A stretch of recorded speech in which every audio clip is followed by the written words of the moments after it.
My daughter's response to her mother's death was a single chilling sentence about her husband's birthday party.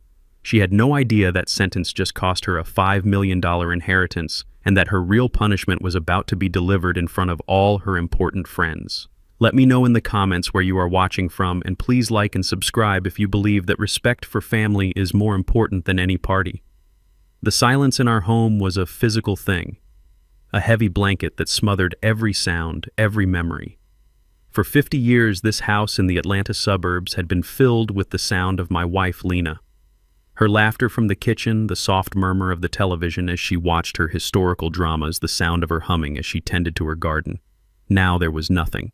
Just the low hum of the refrigerator and the frantic beating of my own broken heart. I sat in the armchair she had always claimed as hers, the worn floral fabric still holding the faint scent of her lavender perfume. The weight of my 71 years felt heavier than ever before.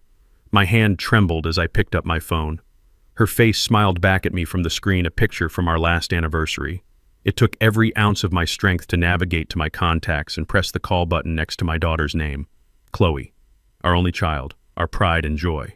The phone rang twice before she picked up. Chloe, I said, my voice cracking on her name. It's about your mother. She's gone. The line was quiet for a moment. I could hear the faint sound of music in the background, something upbeat and cheerful that felt like a slap in the face. Then a sigh. Not a gasp of shock, not a sob of pain. A sigh of inconvenience. Oh, Dad. I'm so sorry to hear that. She'd been suffering for a while, hadn't she? Her words were a perfectly rehearsed script of sympathy, but her voice was hollow, distant, like a stranger reading a condolence card. She suffered because she missed her daughter, I thought, but I didn't say it. My grief was too raw, too sacred to be thrown into an argument. The funeral will be this Saturday, I managed to say, at the church on Elm Street. You know the one. Another pause. This one was longer, filled with a tension I could feel through the phone. Saturday, she repeated. The detached sympathy in her voice vanished, replaced by a strange, almost cheerful anxiety. Oh, Dad, you can't be serious. Can you move it to another day? I was speechless. Move it. Move the final farewell to the woman who gave you life. Before I could find the words, she rushed on, her voice now a waterfall of frantic excuses. You know this Saturday is Kevin's 42nd birthday. We've had this huge party planned for months at the country club. All of his partners, his most important clients, they're all going to be there. It's a huge networking opportunity for him. We can't just cancel it. I sank back into the chair, the phone feeling like a block of ice against my ear. A birthday party. My daughter was weighing her mother's funeral against her husband's birthday party, and the party was winning. I tried to reason with her. Chloe, this is your mother's funeral. People will fly in from all over the country. Her family, our friends. They expect to see you there. It's about paying respect. But it was like talking to a brick wall. Her focus was entirely on her husband and his career. This is important for Kevin's future dad. You understand, right? It's not that I don't care, but the logistics, it's just impossible to cancel now. The deposit is non-refundable. We've already paid for the caterer. Every word was a hammer blow to my heart. She was talking about deposits while I was talking about dignity. She was worried about caterers while I was trying to figure out how to bury my wife of 50 years. The woman who stayed up all night sewing Chloe's prom dress by hand, the woman who cashed in her own retirement bonds to help with the down payment on their first house. That woman. My Lena. The coldness in my chest began to burn, transforming the ice of grief into the hot steel of anger. A fury so pure and so profound, it momentarily silenced my sorrow. I saw it all with a sudden painful clarity. This wasn't just one selfish decision. This was the culmination of 1,000 small betrayals, a slow erosion of the values Lena and I had tried to instill in her. It was the result of her marriage to Kevin, a man who saw family not as a source of love and support, but as another asset to be leveraged. I'll see what I can do, Dad, she said finally, her tone dismissive, a final hollow promise she had no intention of keeping. I have to go. Kevin's calling me on the other line. I'll talk to you later. And with that, she hung up. I didn't say goodbye. I just lowered the phone from my ear and stared at the smiling picture of my Lena. The silence rushed back in, but it was different now. It was no longer just empty. It was filled with resolve. My daughter had made her choice. She had chosen a party over her mother. Now it was my turn to make a choice. And I knew with absolute certainty that my choice would change her life forever. That phone call replayed in my mind, each word a fresh wound. But as the anger settled, it unearthed a deep, painful history. This wasn't a sudden break. It was the final crumbling of a foundation that had been cracking for years, ever since Kevin Miller walked into our lives. I remember the day Chloe brought him home like it was yesterday. It was a crisp autumn afternoon, and Lena had spent the entire day cooking. She made her famous gumbo, the one Chloe used to say she could eat every day for the rest of her life. When Chloe walked in, her face was lit up with a kind of happiness I hadn't seen before. And next to her was Kevin.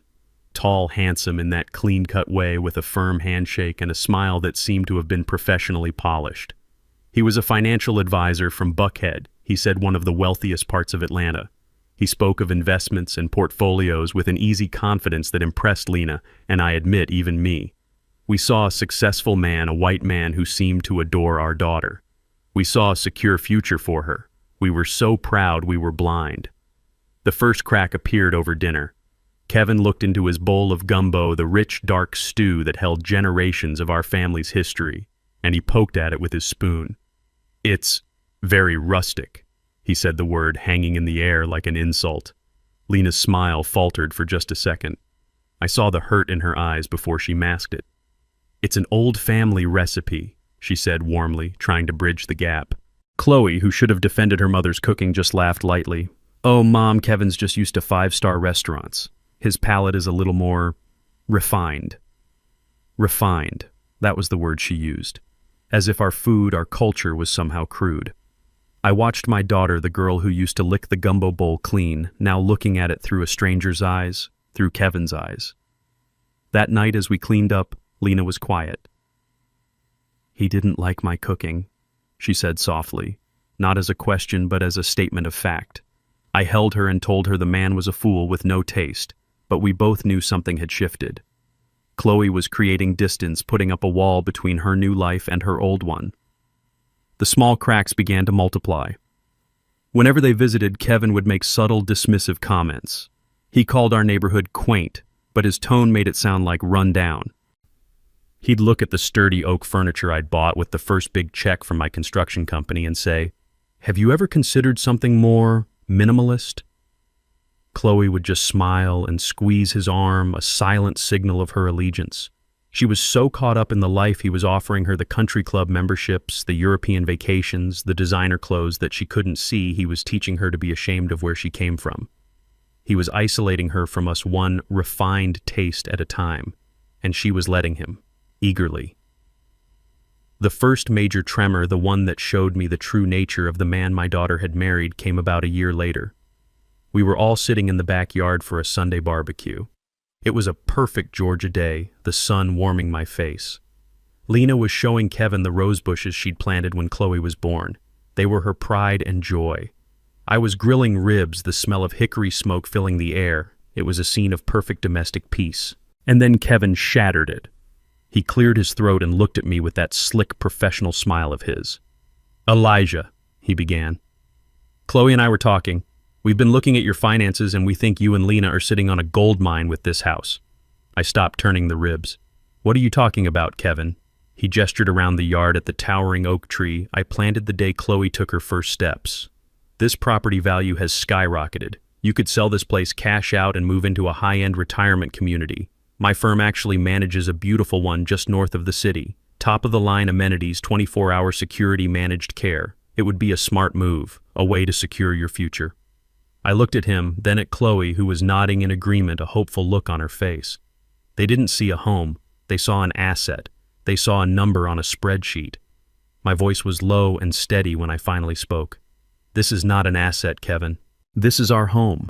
Lena planted every tree in this garden with her own 2 hands. We brought our daughter home from the hospital to this house.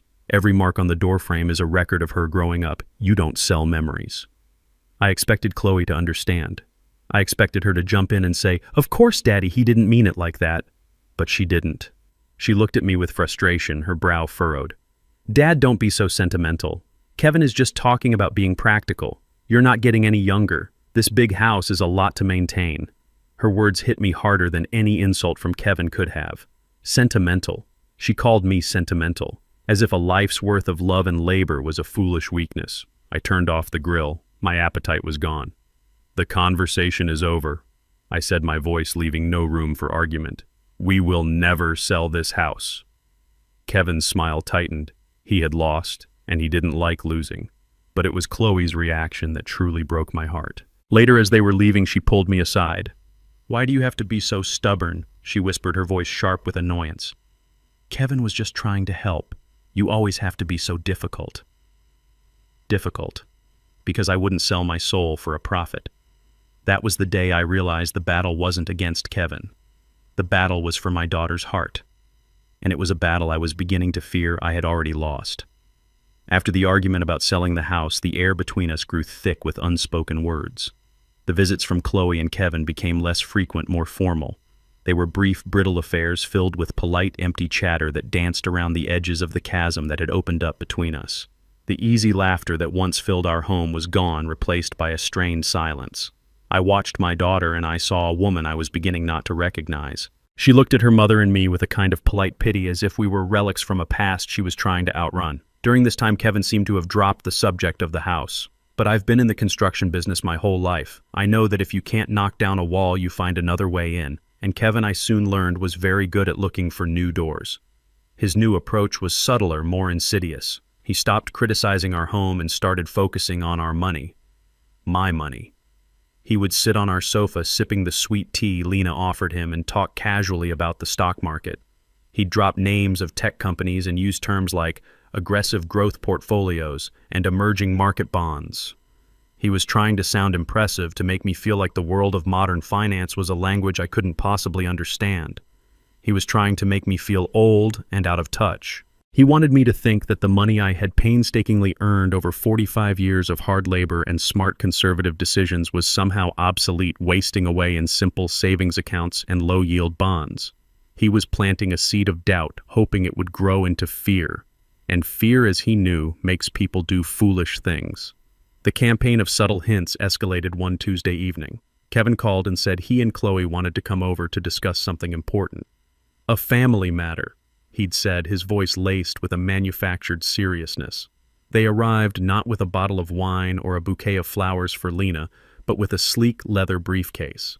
Kevin placed it on our coffee table with a soft thud that echoed in the quiet living room. He opened it and took out a laptop and a stack of glossy brochures. This wasn't a family visit. This was a sales pitch.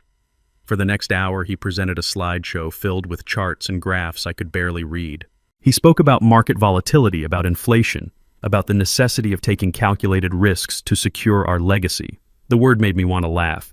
He talked about legacy as if it were a number in a bank account, not the love and life we had built within those very walls.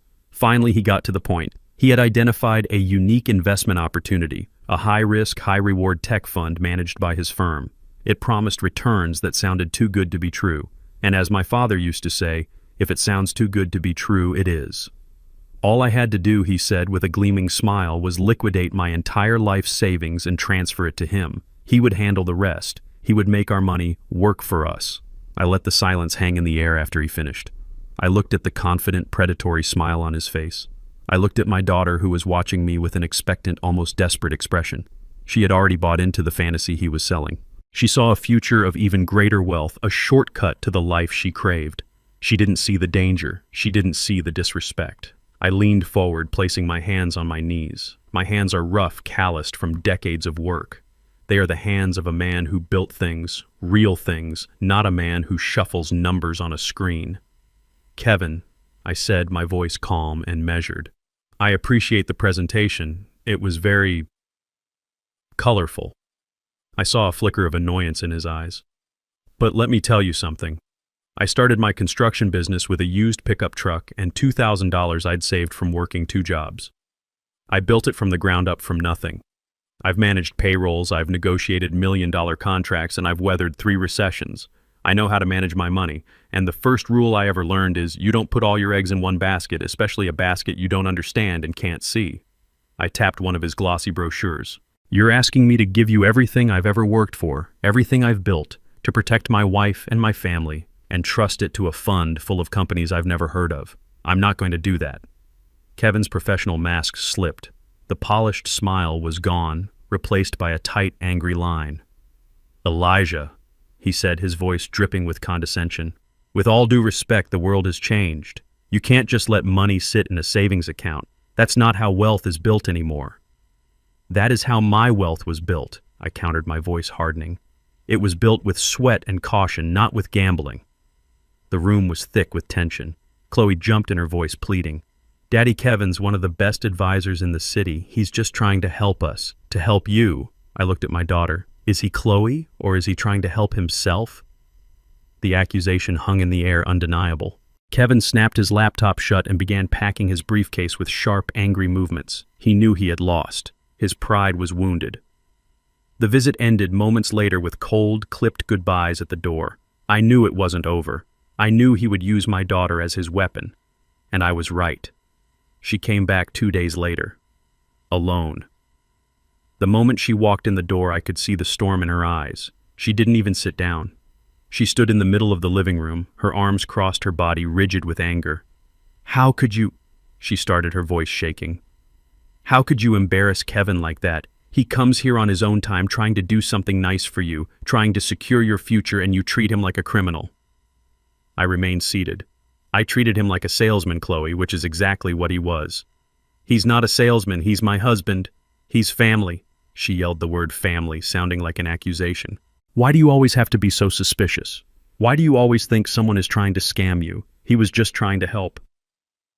I rose from my chair slowly and stood before her, my heart aching for the beautiful, trusting girl she used to be. The girl who had been replaced by this angry, defensive woman. I looked her straight in the eye. My voice was quiet, but it carried the weight of my 71 years. Family doesn't look at each other's checkbooks before they look into each other's eyes, Chloe, I said. For the last 2 years, your husband has shown more interest in my financial statements than in my life. He's shown more concern for my portfolio than for your mother's health. Trust is earned, my girl. It's not a right of marriage. He hasn't earned mine. She stared at me, speechless for a moment, her anger momentarily replaced by shock. But the wall Kevin had built around her was too high, too thick. Her anger returned a shield to protect her from the truth. I can't believe this, she whispered, shaking her head. You're impossible. She turned and walked out, slamming the door behind her.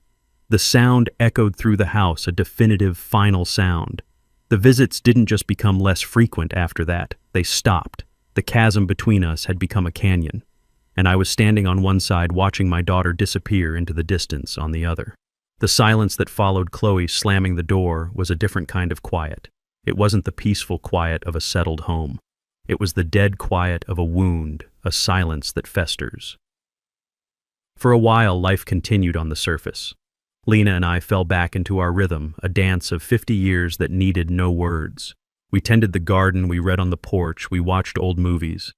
We pretended that the chasm that had opened up with our daughter wasn't there. We didn't talk about it. The pain was too great, and Lena, I could see, was holding on to the hope that Chloe would come around. She believed in the goodness of her daughter's heart, even as I was beginning to believe that heart was no longer her own. And then the world shifted beneath our feet. The doctor's office was cold, sterile, and smelled faintly of bleach. The words came at us wrapped in medical jargon phrases like metastatic carcinoma and treatment protocols. But they all boiled down to one terrifying word: cancer. It was a word that sucked all the air out of the room. I felt Lena's hand go limp in mine. I looked at her, at the woman who had been my rock, my everything, and for the first time in 50 years, I saw fear in her eyes. A deep, profound fear that mirrored my own. In that moment, the world shrank to just the two of us. All the anger I felt towards Chloe, all the frustration with Kevin, it all evaporated. None of it mattered. All that mattered was the woman sitting next to me. I squeezed her hand and said the only thing I could. We'll fight this. Together. When we got home, I made the call to Chloe. Her initial reaction was what you'd expect. There was a sharp intake of breath, a flurry of questions, and a cascade of promises. Oh my God, Mom, I'm so sorry. We'll be there. We'll do anything. Whatever you need, just tell us. We'll drop everything. I held on to those words. I wanted to believe them. Lena needed to believe them. For a week, it seemed like the old Chloe was back. She came to the first oncologist appointment. She brought groceries. She sat with Lena and held her hand. Kevin even managed to look concerned, but it was a performance, and the show had a very short run. As the reality of the illness set in, so did their excuses. The treatment was grueling. Lena was often sick, tired, and in pain. She needed support. She needed her daughter. But Chloe's visits became shorter, her calls less frequent. The excuses started as a trickle, and soon became a flood. The first time Lena had a bad reaction to the chemo, I called Chloe, my voice tight with worry. "We were just about to come over," she said, her voice rushed. "But Kevin just got called into a last-minute meeting. It's with the partners from the New York office. He can't miss it. I have to be there with him. We'll try for tomorrow." Tomorrow never came. A few weeks later, Lena was feeling a little stronger and was looking forward to a Sunday visit. Chloe called that morning. "Dad, I feel terrible about this, but our neighbors invited us to their lake house for the weekend. We've been trying to get in with this crowd for ages. It's really important for our social standing. You understand, don't you?" I didn't understand. I didn't understand how a lake house could be more important than your mother. But I just said, "Okay, Chloe, your mother will be disappointed." Her response was a quick, "Tell her I'll bring her something nice." The most unbelievable excuse came a few months into the treatment. Lena was scheduled for a particularly difficult round of chemotherapy and would need to be in the hospital for a few days. We had told Chloe about it weeks in advance. The day before she was admitted, Chloe called. "So I know the timing is awful," she began. "But Kevin and I have that trip to Italy booked. We did it almost a year ago. Everything is non-refundable. We would lose thousands of dollars if we canceled now. And honestly, with all the stress lately, we really need a break to recharge." I was stunned into silence. My wife was fighting for her life, and my daughter was complaining about losing a deposit on a trip to Tuscany. She needed to recharge. I looked over at Lena, who was asleep on the sofa looking so small and frail. "You go on your trip, Chloe," I said, my voice dangerously calm. "You go and recharge." I hung up the phone before she could hear the contempt in my voice. They went to Italy. They posted pictures on social media. Chloe smiling in front of the Colosseum. Kevin raising a glass of wine at a vineyard. And all the while, my Lena was in a sterile hospital bed fighting a war inside her own body. The final unforgivable blow came about 6 months later. The cancer had spread. The doctors recommended a new, more aggressive form of chemotherapy. The side effects were brutal. Lena was in the hospital weaker than I had ever seen her. She could barely eat. She could barely speak above a whisper. But every time she opened her eyes, she would ask the same question. "Is Chloe coming today?" Her daughter was all she wanted. I knew it was a long shot, but I had to try. I called Chloe, and for once I let the desperation into my voice. I didn't yell. I pleaded. "Baby girl," I said, using the name I hadn't called her in years. "Your mother is asking for you. She's very weak. She needs you. Please, just come for an hour. Whatever you have planned, just cancel it, please." I heard her hesitate. I thought maybe this was it. Maybe the gravity of the situation had finally broken through the wall of selfishness. "Okay, Daddy," she said softly. "I'll be there tomorrow afternoon, I promise." That promise was a lifeline. I told Lena, and a small, hopeful light returned to her eyes. The next day was agony. Every time the door to her room opened, Lena's head would turn with a painful slowness, her face filled with anticipation only to fall again when it was just a nurse. I watched the clock on the wall, each tick a testament to our vigil. Afternoon bled into evening. I kept telling her, "She's probably just stuck in traffic, sweetie." But I knew. Deep down I knew. At 6 o'clock, my phone finally rang. It was Chloe. I stepped into the hallway to answer it. Before I could even say hello, her voice loud and fizzing with excitement burst through the speaker. "Dad, oh my God, you are not going to believe what just happened. Kevin got it. He got the promotion. Senior vice president. His boss just called him. We're all going out to that fancy steakhouse downtown to celebrate tonight. I'm so proud of him." The world stopped. I could hear the clatter of hospital carts, the distant chime of a call button, but it all sounded like it was coming from underwater. My daughter was celebrating a job title while my wife was fading away in a room down the hall. My voice was a dead, flat whisper.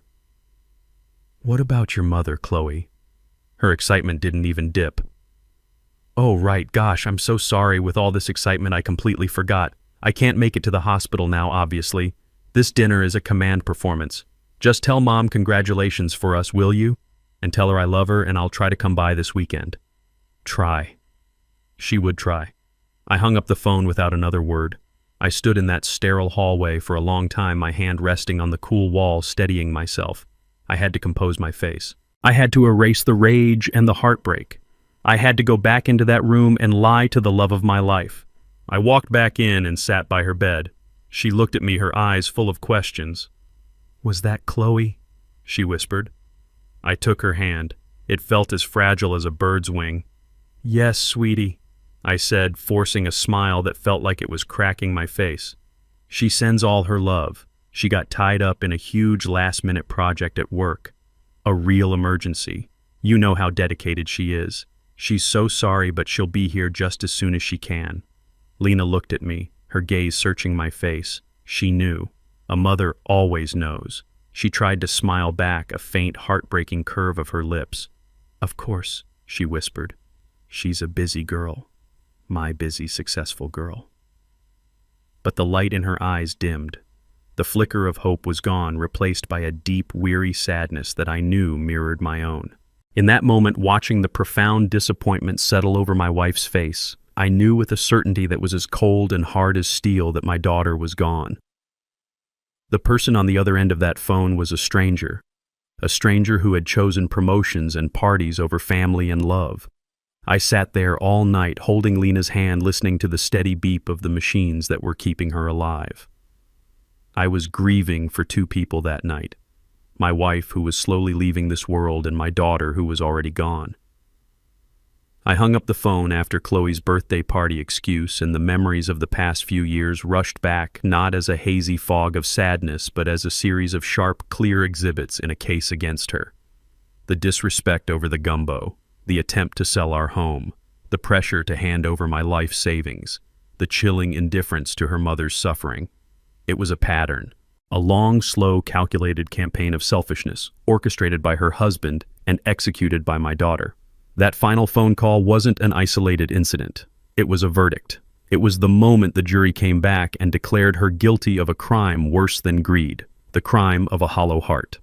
My grief for Lena was still a raw, open wound. But now a new feeling was crystallizing within me. It was a cold, hard anger, an anger as solid and unyielding as the steel I used to build skyscrapers.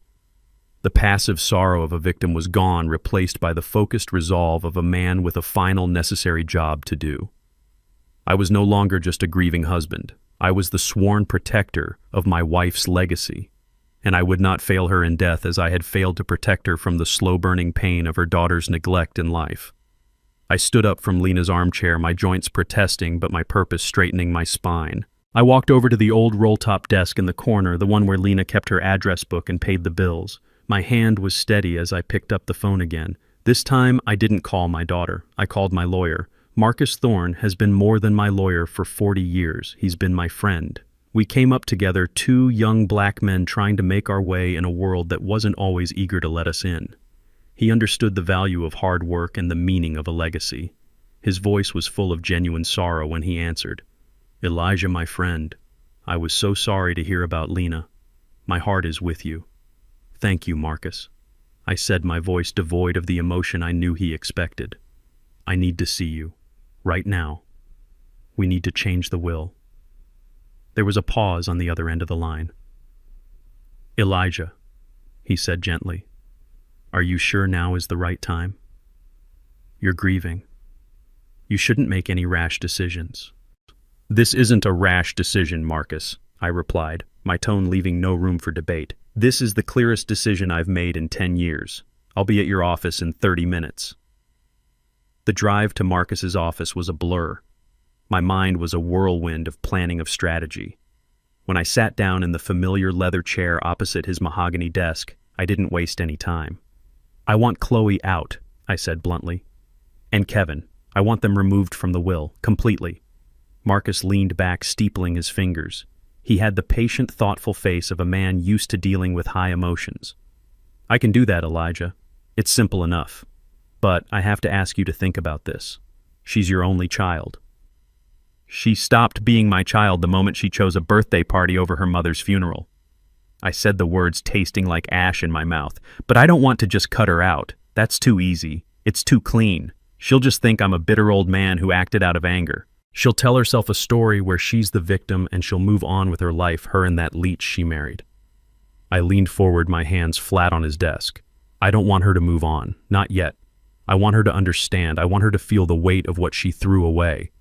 I want her to be forced to look at the true legacy of her mother, the legacy she spat on. Marcus listened, his sharp eyes studying my face.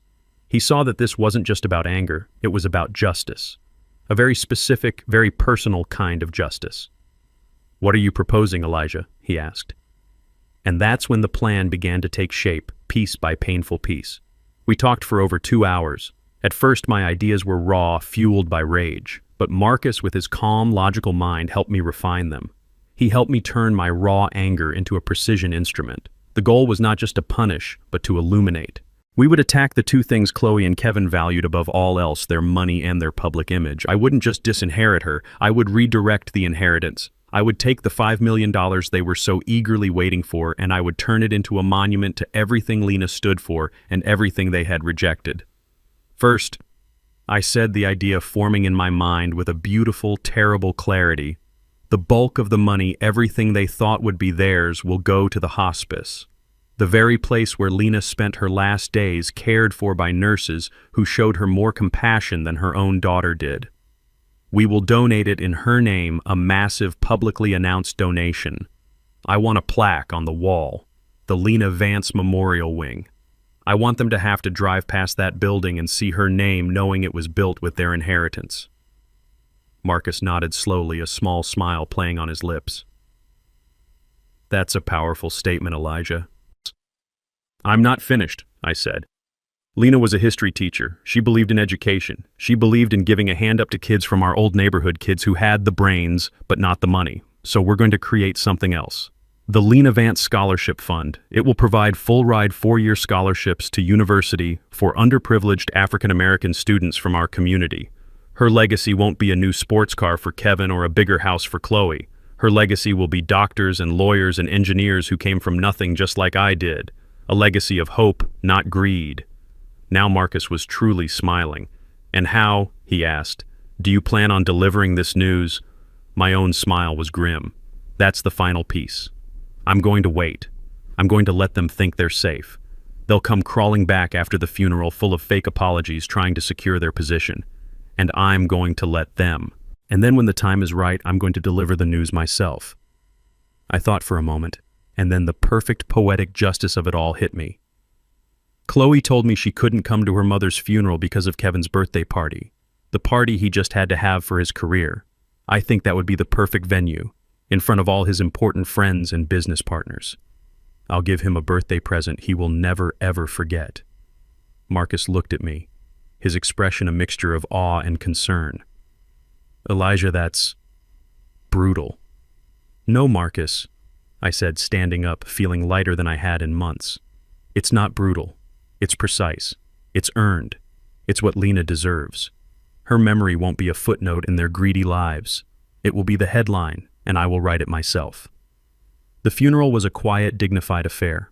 Our church was filled with people whose lives Lena had touched. Old students, fellow teachers, neighbors, family. Everyone was there except the one person who should have been in the front pew next to me. Chloe didn't come. Instead, she sent a wreath of white lilies so large and ostentatious, it felt more like an advertisement for a florist than a tribute to a mother. It was a hollow, expensive gesture that perfectly summarized the woman my daughter had become. For 3 weeks after we laid my Lena to rest, there was silence. I knew they were giving me space, letting me grieve, but I also knew it was a calculated move. They were waiting for the right moment to reestablish contact to ensure the lines of inheritance were still secure. The call came on a Tuesday. Her name flashed on my phone and I felt a cold calm settle over me. Daddy. Her voice was like warm honey, a sweet, sticky performance of concern. I've been so worried about you. I wanted to give you some space, but I miss you. We miss you. I played my part. I'm getting by, sweetheart. Well, she continued, her voice brightening.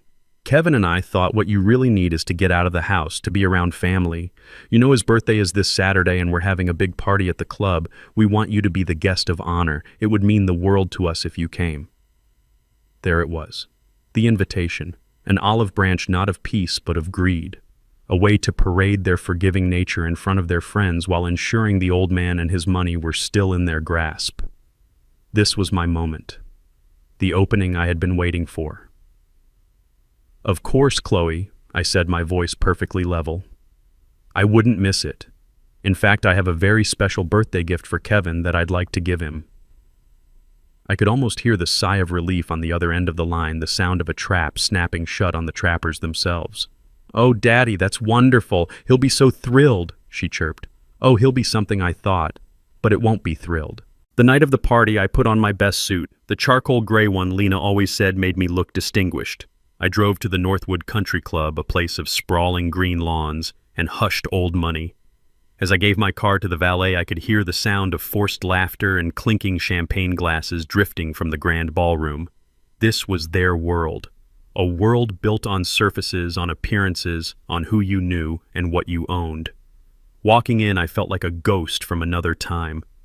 Chloe and Kevin spotted me immediately and rushed over their faces masks of loving concern. "Daddy, you made it," Chloe said, kissing the air next to my cheek. Kevin clapped me on the shoulder with a familiarity he hadn't earned. "Elijah, so good to see you. You're looking sharp." For the next hour, they paraded me around the room like a prize bull. To a real estate developer, they said, "This is my father, Elijah Vance. You know Vance Construction." To a city councilman, "You've met my father-in-law, haven't you?" A true Atlanta success story. They weren't introducing their father. They were presenting an asset, a testament to their own good breeding. I smiled. I shook hands. And with every introduction, I saw the same look in people's eyes. A flicker of interest that had nothing to do with me and everything to do with my perceived net worth. This, I realized, was the altar upon which my daughter had sacrificed her soul. Finally, the time came. The band quieted down and Kevin stepped up to a small podium, a microphone in his hand. He thanked everyone for coming, made a few stale jokes, and then he smiled in my direction. "And now I'd like to invite a very special man to say a few words. My father-in-law, Elijah Vance." A polite round of applause followed me as I walked to the podium. Chloe was beaming at me, her eyes shining with pride. She thought this was her victory lap. I took the microphone, my hand steady. I looked out at the sea of expectant faces, the diamonds and the designer dresses, and I began.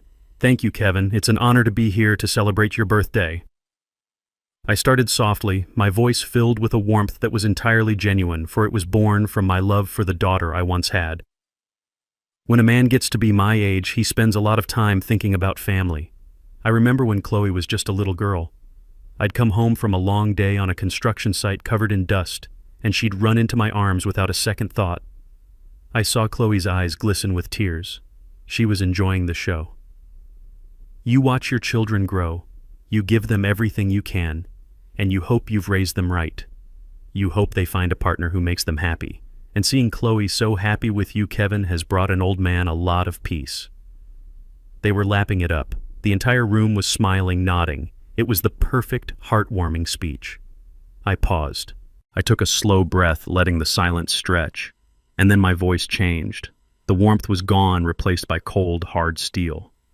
But real love, true family isn't measured in expensive parties and public speeches. A nervous murmur rippled through the crowd.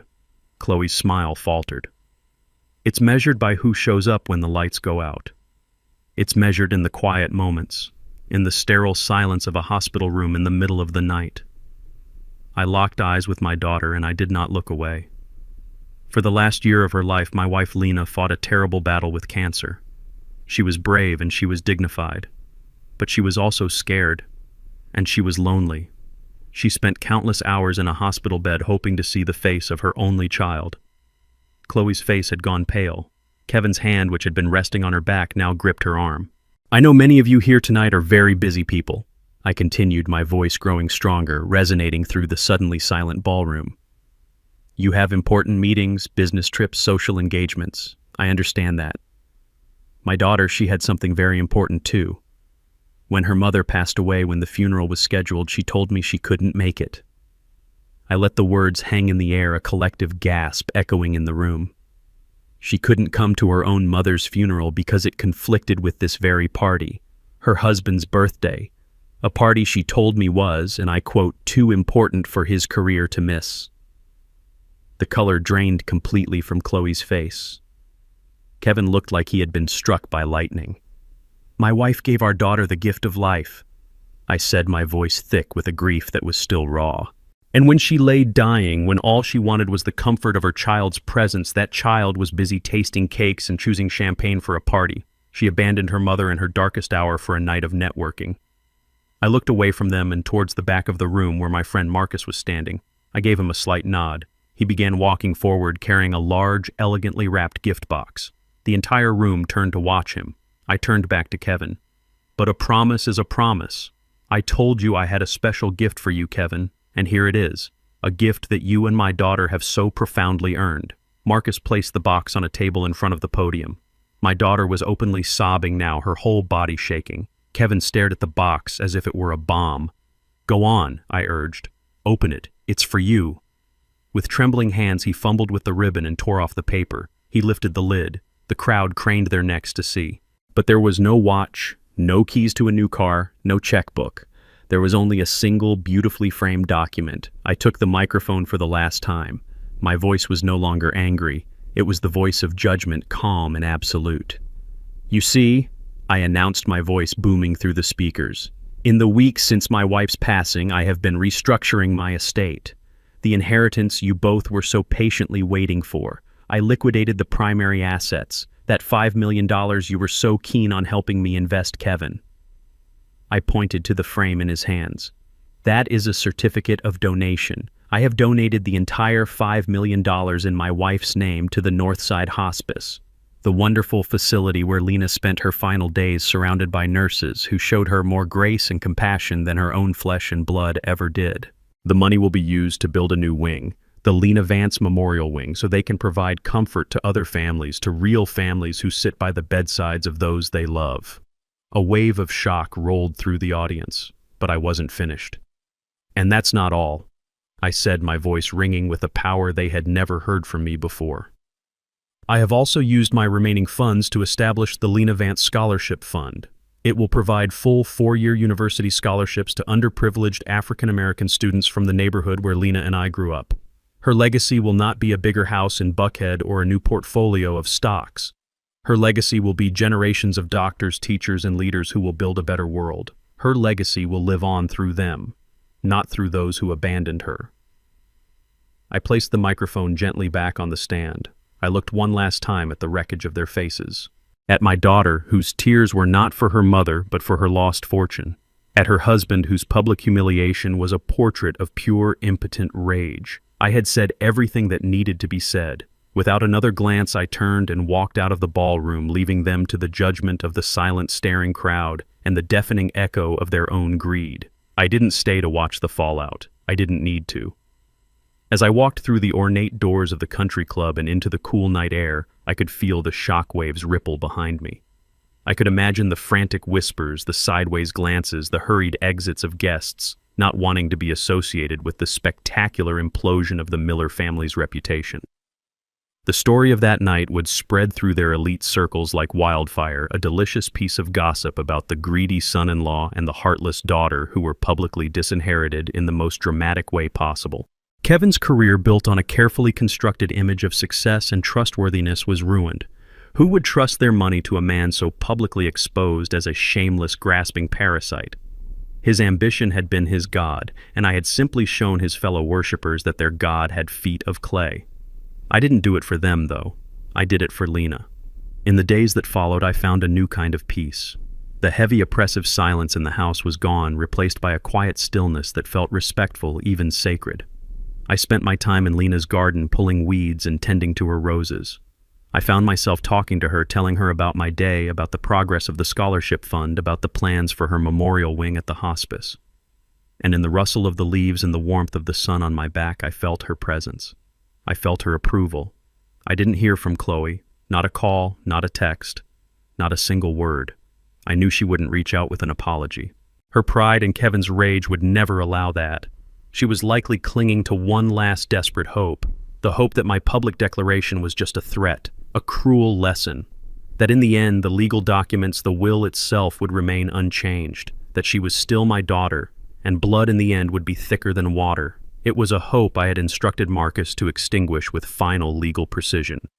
About a week after the party, a registered letter from Marcus Thorne's law firm arrived at Chloe and Kevin's perfectly manicured doorstep. I wasn't there to see her open it, but I could picture the scene with perfect clarity. I imagine her hands trembling, her heart pounding with a mixture of fear and that stubborn, foolish hope. The letter was short, formal, and utterly brutal in its clarity. It legally informed her that the last will and testament of Elijah Vance had been officially amended.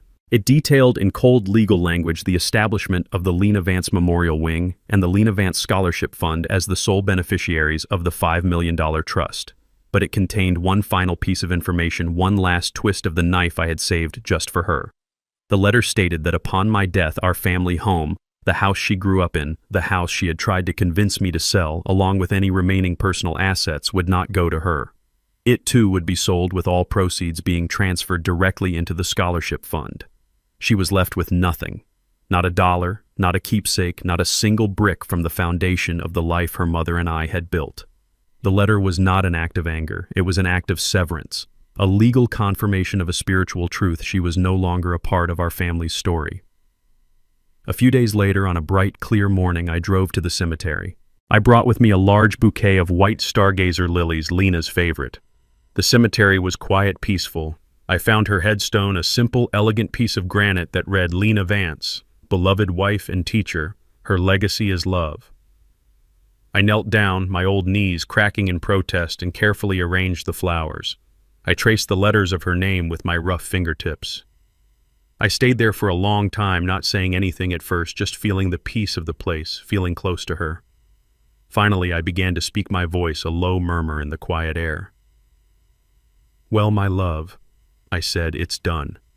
I told her everything. I told her about the party, about the looks on their faces. I told her about the donation and the scholarships that would bear her name. I didn't speak with triumph or glee.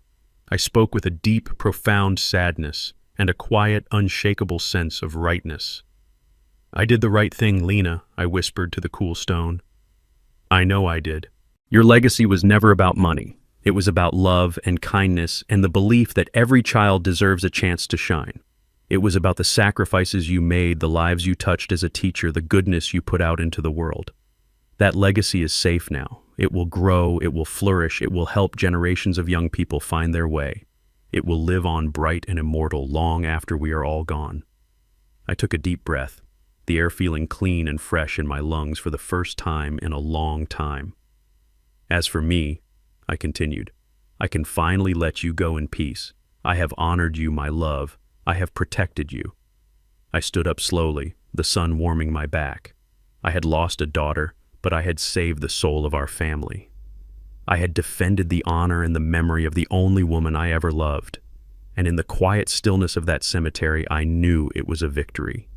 A true and final victory. I turned and walked away, not looking back, the golden light of the Atlanta afternoon resting on my shoulders like a comforting hand. This story teaches us a powerful lesson about the true meaning of family and the corrosive nature of greed. It shows that when we mistake monetary inheritance for love, we lose sight of our own humanity. Elijah's journey was not one of simple revenge, but of profound justice.